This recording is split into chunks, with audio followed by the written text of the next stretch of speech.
سڵاوتان لێبێ ئەم کاتتان باش ئەوەی لە 16 سێی 1970 شەهید بوو ئێستا لە گۆڕەکانیاندان و ئارام نووسون بەڵام ئەوانەی ئارام نین و ئارامیان لە هێڵگیراوە بریندارانی چەکی کیمیایین کە لەو ڕۆژەدا بە کاریگەری چەکەکە بریندار بوون و هێشتا هەناسە بە سەختی هەڵدەکێشن ئەوان دەڵێن پێویستیان بە چارەسەری بەپەلە و ئاوردانەوەی خێرا هەیە نەخۆشخانەکەی چارەسەری بەرکەوتوانی چەکی کیمیایی 12 ساڵە بڕیاری لێدراوە و تازە تەواو دەبێ بەڵام بێکەم و کورتی نییە لە پزیشکی پسپۆر لە ئامێری پێویست بە دوای ئەم بابەتە گرنگە لە دۆخی بریندارانی چەکی کیمیایی دەپرسینەوە نەک تەنها لە هەرێمی کوردستان بەڵکو لەو دیوی سنووریشەوە بە دوای چارەسەریەکاندا دەگەڕێین.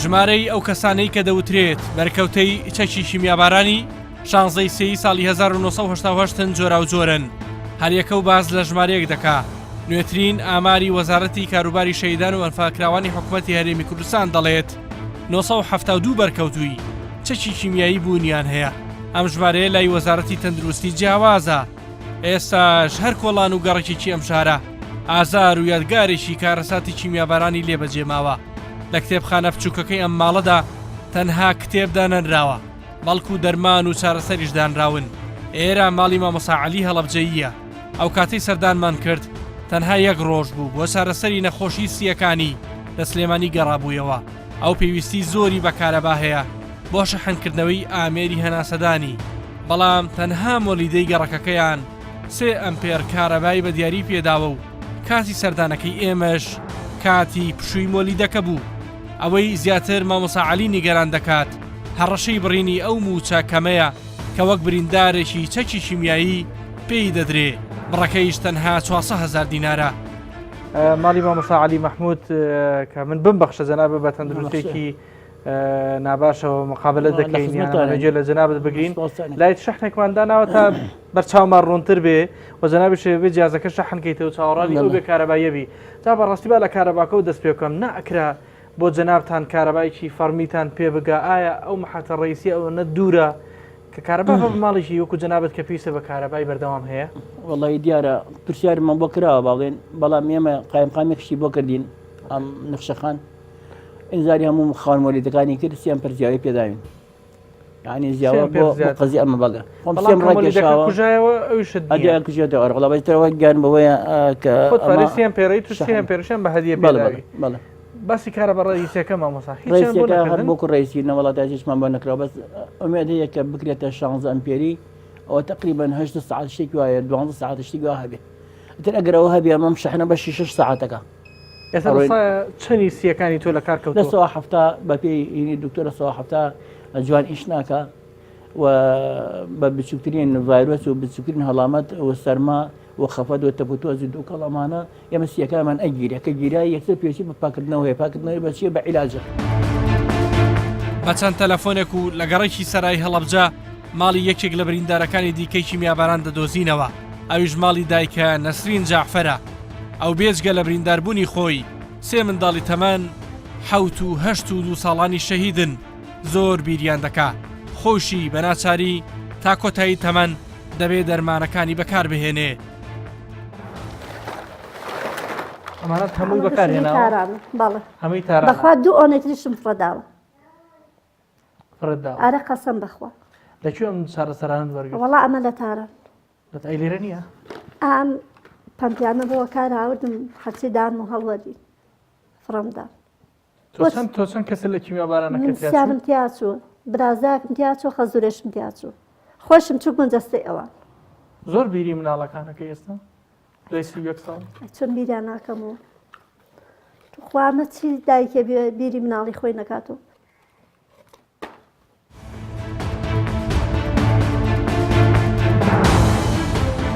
خەم و ئازارەکانی بەرکەوتوانی چەکی کیمیایی کۆتایی پێنایەت ڕۆژی 18 ئەم مانگا کۆبرا عەبدوڵڵا بارام بووە 109هەمین برینداری چەکی کیمیایی کە لە دوای ساڵی 2014ەوە شەهید بوون بە کاریگەری ئەو چەکە دوای 12 ساڵیش نەخۆشخانەی چارەسەری بەرکەوتوانی چەکی کیمیایی کرایەوە کە لە ساڵی 2007دا بەردی بناغی دانرا پێش ئەوەی نەخۆشخانەکە بکرێتەوە تیمی بنکۆڵ سەردانی نەخۆشخانەکەی کرد نوێنەری کۆمپانیای جێبەجێکاری نەخۆشخانەکە داوای لێبوردن لە برینداران و کەسوکاری قوربانیان دەکەن بۆ دواکەوتنی نەخۆشخانەکە.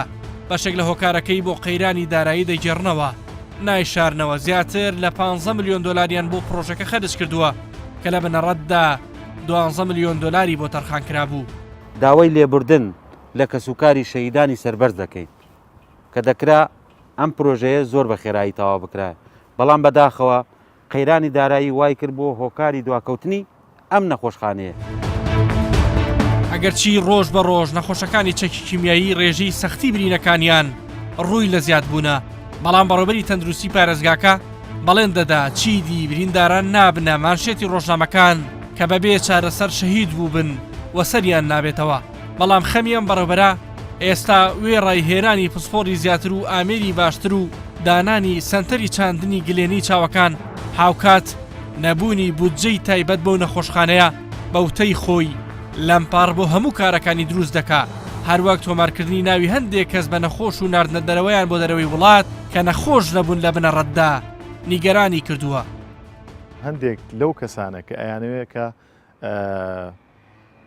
موچیان بۆ ببڕێتەوە، هەندێک نمایشەکەن کە بەرکەوتێکی کیمیاوین، بەڵام ئێمە بە تیمی پزیشکی ئیشەکەین. ئێمە نامانەوێت تەنها تێبینیشمان هەیە لەسەر ئەو 400 کەسەی کە دانراون. بۆچی هەمیان شایستەنین؟ هەندێکیان شایستەنین. ئێمە لە پرۆتۆکۆلی ئیشکردنی خۆمانە بۆ مەودایەکی دوورخایەن کە ئەمانەوەی ئیشکەین لەسەر پاکتاوکردنی لیستی بەرکەوتوانی چەکیمیاوی. هەندێک لەو کەسانی کە بەرکەوتنین ئەبێ لەو لیستە دەربکرێن، هەندێکیش کە مستحقە و تا ئێستا هیچی بۆ نەکراوە بێ بچێت لەو لیستەوە. تا ئێستاش ئێمە سەلاحیەتی ئەومان نییە خەڵکێک بنێنە دەرەوە. ئێمە لیژنەمان دروست کردووە 35 کەسمان ناردووە، من ناڵێم نەخۆش، نەڵێم نیوە مردوو، چونکە ئێستا لە گیانان بەداخەوەم قسەیەکەم. بەڵام چۆن ئەبێ کەسێک جورئەتی ئەوە بکات کە ڕێگری بکات لەژێر هەر ناوێکا بێ. من ئومێدم بەم نەخۆشخانەیە هەیە ئەگەر بدرێتە دەست کەسانێک کە لێزان من لە ئیشی خۆیان و هەروەها پارەشیان لەبەردەم بێت، بودجەیەکی وایان لەبەردەم بێت کە بتوانن شایستە بێت بە چونکە دەرمانی بەرکەوتوان ڕەچەتەی بەرکەوتوی چەکی کیمیایی زیاد لە 200 دۆلارە. تاکە لایەنێک لەسەر دواکەوتنی نەخۆشخانەکەی چارەسەری بەرکەوتوانی کیمیابەران سکاڵای تۆمار کردووە کۆمەڵی قوربانیانی کیمیابەرانی هەڵەبجە بووە، بەڵام دادگا داواکەی ڕەت کردوونەتەوە. بەو پێی لە ناو گرێبەستەکەدا بوونیان نەبووە. سەرۆکی کۆمەڵەکە دەڵێت ئەو کەسانەی وەکو پزیشک بۆ دەرەوەی وڵات ڕەوانەکران بۆ ئەوەی ئەزمون وەربگرن و شارەزای ئیشپێکردنی ئامێرەکان بن، هیچیان لە هەڵەبجە نەماون و شارەکەیان بەجێ هێشت و تەنها سەفەرەکەش بۆ ئەوان ماوەتەوە. ئێستش ئەگەر بتوانرێت نەک تەنها بینایەکمان تەسلیمکەن، ئەو ئەجیزانەی کە لە گرێبەستەکە هاتووە هەمووی داغڵ بکرێ و لە هەمان کات محاولە بکرێت، یعنی حکوومەت هێرێمی کوردستان گرنگی بدا بەو کەیسە. یعنی ئەگەر ئێستا پێتان بدرێت تەنها بینایەکە؟ من ئاگاداری ئەوەی نیم کە ئەو عەقدەی کە کراوە، ئەو دەرخستەیە کە کراوە، ئایا ئەو ئەجیزانەی کە لەو دەرخستە هەیە هەمووی ئامادە کراوە، هەمووی تەجیز کراوە، هەمووی ئەو کەسانی کە ڕاهێنانیان پێکرا بەداخەوە کەم و کوڕیەکان زۆرن. مەجموعەیەک دکتۆر ڕەوانە کرانە لایەن ئەو کۆمپانیای سەرپەرشتیاری پرۆژەکەەوە بۆ دەرەوەی وڵات بە حساب کە ئەوانە دکتۆر بن و ڕابهێنرێن لەسەر ئەو ئەجیزانە کار بکەن. ئەو دکتۆران کەسیان لە هەڵەبجە نەماوە. تیمی پرۆگرامی بنکۆڵ ئەوەی بۆ دەرکەوتووە 2700 کەس وەک بریندار داوای چارەسەر دەکەن، 400 کەسیش وەک بریندار موچە وەردەگرن. بەڕێوەبەری گشتی شەهیدانی هەڵەبجە دەڵێت ڕۆژ بە ڕۆژ لیستەکان پاک دەکەنەوە. داواکارە هەر کەسێک ناوێک شک دەبا کە بریندار یان شەهیدی ڕاستەقینەی ڕووداوەکە نییە پێیان بدات. ئەوترێ ڕۆژ بە ڕۆژ برینی و کەسانە سەختترە بێت کە بەرکەوتی چەکی کیمیایین. بەڕاستی چیە لە دۆخیەمان بەرپرسە؟ سەیریکە من ئەوە عەرزی بە بابەتی بەرکەوتە، بابەتێکی علمیە، یعنی ئەوە طب و سەحە دیاری ئەکات. بەرکەوتێکمان هەیە 10 ساڵ لەمەوە بەر ڕێژەکەی لە 100 دەبووە، لە 115 بووە. ئەکری ئێستا ڕێژەکەی بوو بێ لە 180 بە لە 190. وەکو وەزارەتی شەیدان 33 وەجبەیان ناردوۆتە دەرەوە بۆ تاران بە مەبەستی شارەسەرکردن. بەڵام دۆخێکی خراپانێران بە پاسێکە بران کە پاسەکە ئێستەیش هەمان شت، ئێستەیش بەداخەوە، ئێستەیش ئەوەی بینین جارێکی کە خەڵک بۆ ئێرانە نێرێن. ئەو کەسەی 14 کەسی بنەماڵەکەی لە کیمیابەرانی هەڵەبجەدا شەهید بووە ماوەی 16 مانگە بۆ چارەسەر لە وڵاتی ئەڵمانیایە. لە ژوورێکدا و لە ناو کامپێکدا ژیان بەسەردەبا. مامۆستا کامیل عەبدولقادر ڕێژەی لە کارکەوتنی سیەکانی بۆ نزیکەی لە 90 بەرز بۆتەوە. ئێستا تەنها چارەسەری بریتیا لە چاندنەوەی سیەکانی بەڵام ئەرکەکەی تەواو قورسە و دەبێت کۆمەڵێک مەرج بهێنێتە دی بەر لەوەی نەشتەرگەریەکەی بۆ ئەنجام بدرێ. دکتۆرەکان لێرە لە سەرەتاوە منیان بینی بەداخەوە وتیان زۆر درەنگاتووی لەبەرەوە غەیری ئەنجامدانی نەشتەرگەری چاندنی سیەکان هیچ حەلێکی کەم نییە، بەڵام بۆ ئەوەی ئەو نەشتەرگەری بۆ ئەنجامدەن دیارە پێویست بەوە کە من مافیمانەوەم هەبێت لەم وڵاتە، چونکە کە ئەو نەشتەرگەریان بۆ ئەنجامدام ئیتر نابێ ئێرە بەجێ بێڵم ئەبێ لەژێر چاودێری خۆیان هەبم، چونکە لای خۆمان لە کوردستان و عێراق نە ئەو جۆرە نەشتەرگەری ئەنجامەدرێەوە نە چاودێری تایبەتی شەیە بۆ کەسێکە سی بۆ زەرع کرابێ. و هەروەها دیارە حکمی ئەوەی جسمم بەهۆی نەخۆشیەوە زۆر دابەزی و وەزنم کەمە و ینی لە ڕوولاوازم پێویست بەوەکە کە جسمم تۆزێ باش بێ گورج بێتەوە ماسوولەکانم دروست بێتەوە و وەزنم کەمە، وەزنم بگاتە سەر و 55 بۆ 60 کیلۆیە و هەروەها ئەناجەیەکی باشی زمان فێر بم لەبەرەوەی کە ئەو نەشتەرگەریان بۆ ئەنجامدام ئەم خەنە شوێنێکەوە بە تەنها ڕێگای تەلەفۆنەوە و توێژم لەگەڵاکەن ئەبێ من بە ئەڵمانی لەگەڵیان بدوێمەوە لێشیان تێ بگەم. هەروەها دیارە ئەو نەشتەرگەریە کولفەیەکیشی هەیە کە ئیتر ڕەنگە حکوومەتی ئەڵمانی نەچێتە شێرباری ئەو کولفەیەکی زۆر زۆرە، ئەوجا ئەگەر هاتوو گەیە سەرەوە ئەبێ ڕوو لە حکوومەتی عێراقی ڕوو لە حکوومەتی هەرێمی کوردستان کەم کە بە تەنگمەوە بن. ئەوەی لەم بەرجانە سەختترە بۆ مامۆستا کامیل دووری خێزان و منداڵەکانیەتی داواکارە منداڵەکانی بۆ بنێرن و لە نزیکەوە هاوکاری بکەن لە مەرکە قورسی. دیارە من لێرە بۆ ئەوەی وەزن باش بێ، بۆ ئەوەی ئەو مەرجانەی ئەوانش وتوانە بێتە دی بەڕاستی زۆر پێویستم بە کەسانێکە خزمەتم بکەن دایم لەگەڵ ما بن چاودێری بکەن کە ئەوەش غەیری مناڵەکانی خۆم کەسی تریان پێ ناکرێ. لەوانەیە چەند مانگە ژیانی من مابێ با هیچ نەبێ کە مردم مناڵەکانم بە دەور ببن. بەڕاستی زۆر جێی ئەسەفە دوای 31 ساڵ معانات و خوێن و فرمێسک کەس و کارم هەموو شەهید بوو، خۆشم لێرە ئەوە فەرامۆش کراوم، بەڕاستی زۆر نەنگیە. لە ماوەی 16 مانگی ڕابردوو ئەوەی بۆتە هاوڕێی تەنهاییەکانی مامۆستا کامیل عەبدولقادر، کەسێکە بە ناوی میشایل یۆهانسن ئەندازیار و کۆمەڵناس، ئەو بە تایبەتی ڕۆژە پشوەکان دەچێتە ئەو کەمپەی کامیل عەبدولقادری لێیە، دەیباتە دەرەوەی ژوورەکەی و پێی دەڵێ با پێکەوە پیاسەیەک بکەین. ماوەی 16 مانگە لێرە چاودێری باری تەندروستی کامیل دەکەم. لەم ماوەیەدا باوکاری دەستگا پەیوەندیدارەکان یارمەتیمان داوە. ئەو پێویستی بە گۆڕینی سیەکانی هەیە. ماوەیەک لە هەرێمی باڤاریا بوو لە نەخۆشخانەیەکی تایبەت و چەند ڕۆژێکی شەگەڕاوەتەوە بۆ شاری ئێسن. لەم کاتەدا ئەوەی بۆ کامیل ئەنجامەدرێت تێستە تەندروستیەکانیەتی. ئێستا ناوی نووسراوە بۆ ئەوەی سیەکانی بۆ بگۆڕدرێت و بخرێتە ژێر چاودێری وردی پزیشکیەوە. بەڵام پێش ئەوە ئامادەکاری زۆری پێویستە بۆیە زۆر گرینگە خانەوادەکەی بێندرێت بۆ ئەڵمانیا بۆ ئەوەی بەباشی خزمەت بکرێت، هەروەک لە ڕووی دەرونیەوە پێویستی بە هاوکاری تەواو هەیە. لە چیرۆکە ناخهژێنەکەی مامۆستا کامیل لە ئەڵمانیاوە دەچینەوە بۆ تاران. ئاگادار بووین دوو نەخۆشی کیمیابەرانی هەڵەبجە بۆ چارەسەری چاوەکانیان و یەکێکیان بۆ گۆڕینی قەرەنی چاوەکانی هاتوتە تاران. دوای نەشتەرگەریەکە هەردوو خاتوون گەلاوێژ و لاولاو بەر لەوەی بگەڕێنەوە بۆ سلێمانی یەکتر دەبینین. ئەوان ئومێدیان بە نەخۆشخانە نوێیەکەی هەڵەبجەش هەیە. هەموو ڕۆژێ لەگەڵ ئازارەکانی خۆمان داین، هەموو ڕۆژێ ینی بۆ ئێمە کیمیابەرانی هەڵەبجە تازە دەبێتەوە. زۆر جار لە ڕێگەی هاتنتان تووشی ناڕەحەتی بوون بەرەو تاران؟ زۆر جار بەڵێ ئەو ڕێگایە زۆر دوور و درێژە بۆ ئێمە بۆ بەرکەوتوانی چەکی کیمیایی. لە ناو نۆرینگەیەکی جەنجاڵدا لە تاران سەردانی دکتۆر مستەفا نادری دەکەین کە پسپۆری نەخۆشیەکانی چاو و چەند جارێکیش بۆ بینینی نەخۆشەکانی چەکی کیمیایی سەردانی هەرێمی کوردستانی کردووە. ئەو کە چەندین نەشتەرگەری بۆ نەخۆشەکانی کاریگەر بە چەکی کیمیایی کردووە دەڵێ نەخۆشەکان دوای نەشتەرگەری وەک پێویست ڕێنماییەکان جێبەجێ ناکەن و لە کاتی خۆیدا سەردانی ئەو ناکەنەوە لە تاران. کارێک ئێمە لە دەستمان بێت بیکەین ئەوەیە چۆنەتی ژیانی ئەو نەخۆشانە هەنێک باشتر بێت و هێزی چاوەکانیان هەر بمێنێت، ئەگەر ناتوانین وا بکەین کە وەک مرۆڤێکی بێکێشیان لێ بێتەوە. کۆسار ڕەشید ماوەی چەند ساڵێکە لە تارانی پایتەختی ئێران دەخوێنێ قۆناغی مەجستێری تەواو کردو لە کۆتا ساڵەکانی خوێندنی دکتۆرادایە لە بواری لێکۆڵینەوەی هونەر لە زانکۆی تاران.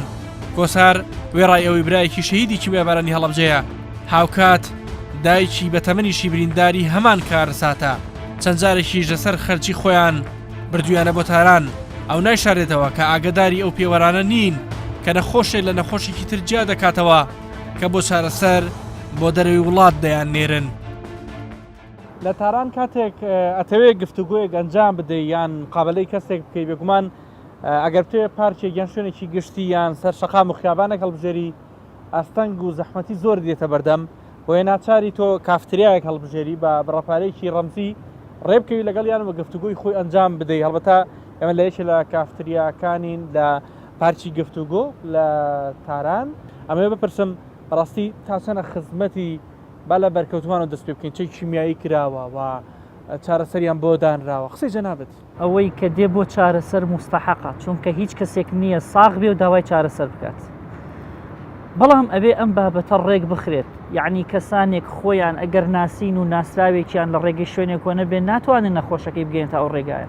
من خۆم لە تارانم تەلەبەم ئەخوێنم بۆ من ئاسانترە دایکم بێنمە تاران بەڵام کەسێک کە نەخۆشێکی هەیە و نەخۆشی کیمیابارانە بۆی ئاسانیە بیهێنێت مووقعی من یا شوێنی من وا ئەخوازێ ئەتوانم نەک دایکی خۆم هاوکاری کەسی کەشکم بیهێنم بەڵام کۆمەڵە خۆیان ئەبێت لیستێکی وردیان لابێت و پێویستە لە طبعا ئەوانەی کە بەرکەوتووی کیمیابارانن لە وەزارەتی شەهیدان موچەیەکیان هەیە و لیستیان هەیە ناویان هەیە کۆمەڵی قوربانی ئەتوانێت داوا بکات لە وەزارەتی شەهیدان ئەوانەی کە بە فعلی بەرکەوتوی چەکی کیمیایی لیست و ناوی ئەو کەسانەمان دەنێ کە ئەمە کارێکی زۆر قورسنی ئەتوانن وەری بگرن لە ڕێگەی وەزارەتی کراوە ناوەکان کەسانەکان لە ناو لیستانەیە کە مستحقنیان بەرکەوتوونین و ناویان نووسراوە موچیان بۆ کراوە. من پێم وایە بابەتی گەندەڵی هەموو جومگەیەکی کوردستانی تەنیوە لەبەرەوە هیچ بەدوور نیە ئەو بابەتەشی تەنی بێت. من ئێستا بابەتی چکە هەیە دوای بابەی دایکمە لەسەر ئەوش قسە بکەم تا ڕادەیەک وەڵامی ئەو پرسیارەی جەناتی تایە. کۆمەڵی قوربانیان ئەبێت داوای لیستکەن لە وەزارەتی شەهیدان ئەوانەی کە موچەیان هەیە لای وەزارەتی شەهیدان ئەم ناوانە چێن ئەبێ ئەم ناوانە لە لای کۆمەڵی قوربانیان هەبێ لای جەنابی کاک لوقمان و ئەوانەی کە لەوێ بەرپرسن لە کۆمەڵە ئەبێ ئەم لیستیان لابێت. ئەم ناوانە خۆیان ئەزانن کە ئەم چەند ناوەیەکە بریناریی کیمیاوین کە دکتۆر فەحسی کردوون کە هەموو نەتیجەیەک هاتە دکتۆری پسپۆر بۆیان دەرکەوتو کە ئەمانە بفعلی نەخۆشی کیمیاین. باشە چۆن ئەبێت چەندین ساڵە تۆ خەڵک ئەنەویت دەرەوە هەندێک ناو هەیە پێت نەزانی بێت گریمان ئەو کەسێک کە برینارە خۆی ناتوانە دەستی بگاتە ئێوە یا ڕێگایەکی نیە دەرچەیەکی نیە بکاتە ئێوە بەڵام ئێوە لیست و تەلەفۆن و هەموو شتێک ئەگەر وەربگرن لە وەزارەتی شەهیدان ئەزانن ئەم کەسانە کێن لە هەمان کاتا وەکو من ئاگادار بم ئەوەندەی کە بیستم بێت چکە من بەشن ئەم بابەتەیە زۆر نەڕۆشتوم کەسانێک هەن ڕاستە نەخۆشن بەڵام لەوان هیلاکتر هەیە لە ماڵەوە چارەسەر نەکراوە. چەند نەخۆشێکی دیکە لە ڕێگەی نووسنگەی نێچیروان بارزانی جێگری سەرۆکی پارتی دیموکراتی کوردستان هاتوونەتە تاران بۆ پشکنین و چارەسەری سیەکانیان سەردانی دکتۆر مستەفا خانەعیان کردووە. یەکێک لە نەخۆشەکان وەک خۆی دەڵێ لە پێشتر نەشتەگەری بۆ کرا و سەرکەوتوو نەبووە داواکارە پزیشکە پسپۆڕەکان بهێنرێن بۆ هەرێمی کوردستان بۆ ئەوەی ئەمان بە نەخۆشیەوە ڕێگای دوور و سەخت نەبڕن. دوسێ ساڵ وازیان لێ ناوین لەم بێنا کاک لقمان ڕۆشت بوو بۆ ئەولێر لەگەڵ وەلای کاکنەچی لەوێ هەواڵی پرسی و وەزعی برینارەکان چۆنە وتبی ئەوانە کە زۆر ناڕەحەت و نیوەیشیان مردوون و نیوەیشیان وە تا تەواپەکیان کەوتووە جەماعەتێکیان بێنن با بیان بن بۆ ئەوانە کە ناڕەحەتن ئەوانە کە بەرکەوتووی کیمیاوێت زۆر ناڕەحەتن چاویان با چارەسەریان بکەین بەڵام ڕاستیەکەی چارەسەرەکەمان باشە الحەمدوللا بەڵام خەڵکەکەمان خراپە خەڵکەکە لە بەرەوە کە بیێنن وازانە واستە واستەکاریە ئەوان ئاگایان لە ئێمە نەبێ ئێمە زیاتر وێران نەبین حکومەت هەیە حکومت لەو کاتا کە مەوعیدی دکتۆرمانە بمانێرێتەوە کەم تەرخەمیمانتیانەکە زۆر کەسی کەش هەیە وەکو ئێمە وەڵاهی وامان وایە کە ئەو تیمە پزیشکەی کە لێرە چارەسەری ئێمە ئەکا بۆ ئەوەی ئێمە هەم ئەوەنە ئەم سەر و ئەو سەر نەکەین ئەوان بێنە ئەوێ بۆ چارەسەری ئێمە. دکتۆر قانەعی هاوشێوی دکتۆر نادری سەردانی هەڵەبجە و سلێمانی کردووە بۆ چارەسەری نەخۆشەکان نایشارێتەوە کە ئەو نەخۆشانی دۆخیان خراپە دەبێت 4 مانگ جارێک سەردان بکەنەوە و ئەگەر مامناوەند بن 6 مانگ جارێک و ئەگەر حاڵەتەکەشیان تا ڕادەیەک جێگیر بوو لانی کەم ساڵی یەک جار پێویستە بڕۆنەوە بۆ تاران بۆ لای هەمان دکتۆر. ئەو نەخۆشانەی دۆخیان خراپ دەبێت 4 مانگ جارێک سەردان بکەنەوە و ئەگەر مام ناوەند بن 6 مانگ جارێک و ئەگەر بارەکەشیان تا ڕادەیەک جێگیر بوو لایانی کەم ساڵ یەک جار پێویستە سەردانمان بکەن. لە ماوەی 11 ساڵی پێشووی دروستبوونی نوێنەرایەتی حکوومەتی هەرێمی کوردستان لە تاران تا ئەم ساتە 266 کەس براونەتە ئەو شارە و چارەسەریان بۆ کراوە. بەرپرسی ئەو نوێنەرایەتیە دەڵێت ئەوان هەر ژمارێکی دیکە کە ئەوترێ برینداری چیمیابارانن بەڕاست نازانێ و نایشارێتەوە پرسی چارەسەری بەرکەوتوان بە حیزبی کراوە بە خودی حیزبەکەی خۆیەوە کە یەکێتی نیشتیمانی کوردستانە. نزیکەی 262 کەس لەوانەیە کە زەرمەندی چیمیاباران بوون بەرکەوتەی چیمیابارانی هەڵبجە بوون هاتوونەتە تاران چارەسەریان بۆ کراوە. ئەو زیاتر لە 2500 کەس. من لە ڕووی ژمارە ڕێی تایبەتی خۆم هەیە بەڵام نامەوێ بیڵێم چۆن مامۆستا حەزەکەم ڕاشکا و بینم من بەڵام من بەرنمەیەکی ڕاشکاوە من دەڵێم تەنها ئەو کەسانەی بۆ چارەسەری چیمیاوی لە ڕێگای ڕێخستنەکانی یەکێتی و لە ڕێگای حکوومەتی هەرێمی کوردستانیشەوە لە قۆناغەکانی دوایی تا خەیرانی دارایی نەبووە ئەم ژمارانە لای من هەیە لەوم زیاتر لا نییە بەشێکیش لای برادرانی پارتی هەیە. ینی ئەو ژمارانی کە باسە 2500 کەس زیاترەکرێت بۆ چارەسەر هاتێتە تاران من وای دەبینم لە 260 تا 65 نەفەر زیاتر نهاتوێتە تاران. ئەوجا بۆ خۆیان برینداری ڕاستەقینەی ڕاستەقینەی بەرکەوتوانی چیمیایی هەڵەبجە و شوێنەکانی تریشە شێغوەسان هەیە منتیقەی گۆپتەپە لە منتیقەی کەرکووک هەیە پرسیارێکی ڕاشکاوترێتە پێشەوە تا چەندە وەکو جەناب تەنەکو نوێنەرایەتی حکوومەت حەزەکەمە وەڵام بیتەوە لە ماوەی ڕابردوو ڕێخستنەکانی یەکێتی وەکو حیزب و پارتیژ وەکو حیزب کەسانێکیان ناردووە بۆ چارەسەرکردن. ئەمە سەری لە جەنابتان تێک نەیاوەکو نوێنەرایەتی ینی هەندێک ئیشەکان تێکەڵ نەبووە. بەڵێ من بۆیە ئیشارەم پێکرد کە بەداخەوە تا ئێستاش هەیە یعنی ئێستا کۆمەڵەی قوربانیانی چیمیابارانی هەڵەبجە کاگلوقمان ڕۆڵەکی گرنگی هەبوو و هەمیشە لە پەیوەندیشدا بووین بۆ ئەو کار و پێویستیانەی کە پێویست بووە بۆ ونبوانی هەڵەبجە بۆ بەرکەوتوانی چیان هەڵەبجە چونکە لە بۆ دەستکەوتی حیزبی خەڵکیان ناردووە بەر لەوەی بۆ دەستکەوتی خزمەتکردن بە بەرکەوتوانی چیان ئەمەی کردووە بڵێم نامۆستا هەردوو لا کردویانە هەرموو لا کردویانە تا بە حیزبی کراوە کەیسەکە بە حیزبی کراوە بە بڕای بە حیزبی کراوە. هەر لە تاران بێجگا لە نوێنەرایەتی حکوومەتی هەرێمی کوردستان نوێنەرایەتیشی دیکە هەیە کە تایبەتە بەنێ چیروان بارزانی جێگری سەرۆکی پارتی دموکراتی کوردستان لە ساڵی 2000 تا ئەم ساتە نزیکەی 6000 نەخۆش چارەسەریان بۆ کراوە. لە ساڵی 2010 تا ئەم ساتە لە ڕێگەی ئەو نوێنەرایەتیەوە 74 نەخۆشی چەکی کیمیایی بۆ تاران براون و چارەسەریان بۆ کراوە. بەرپرسی ئەو نووسنگەیە دەڵێت کۆمەڵی قوربانیانی چیمیایی بارانی هەڵەبجە ناوەکان دەستنیشان دەکات و هیچ جیاوازیەکیان نەکردووە لە نێوان نەخۆشەکاندا. لە ساڵی 2010 لە ابتدای ساڵی 2010 تا ئێستا بەناو 40 نەخۆشماناتیە بەڵام نەخۆش بووە 3 هەتا 4 جار ینی سەردانن دکتۆران کردیان بە پێویستی ینی دکتۆران.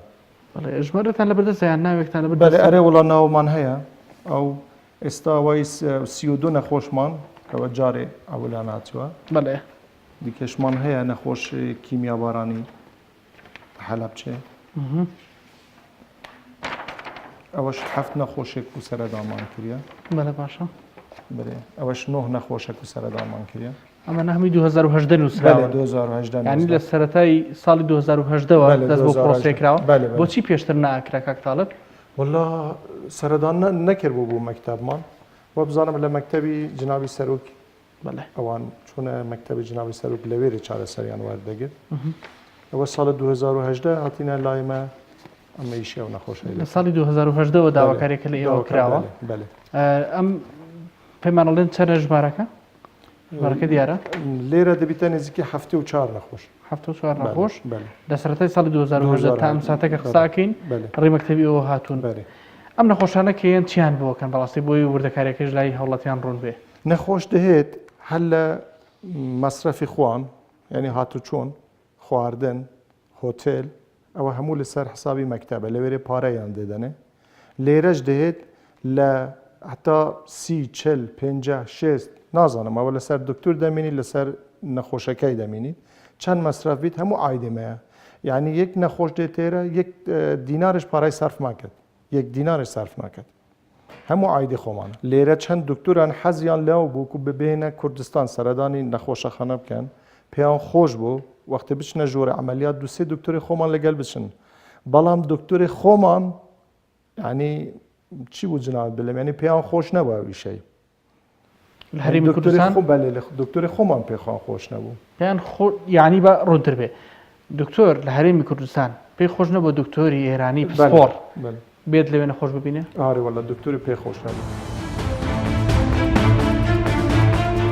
لە دوای ئەنجامدانی بنکۆڵکاریەکی ورد تایبەت بە پرسی بەرکەوتوانی چەکی کیمیایی ئەو بریندارانەی هێشتا لە ژیانن لە نێوان پارێزگای هەڵەبجە و تارانی پایتەختی ئێران گەیشتین بەو ڕاستی کە دەکرێت لە ڕێگای هێنانی ئامێری زیاتر و دکتۆری پسپۆرەوە بۆ نەخۆشخانەکەی چارەسەری بەرکەوتوانی چەکی کیمیایی لە هەڵەبجە ماندووبوون و مەسرەفیش کەم بکرێتەوە لە خەم و ئازارەکانی ئەوانیش کەم ببێتەوە تا بەرنامەیەکی دیکە هەموو لاکتان لە خۆشییا بن خواتان لەگەڵ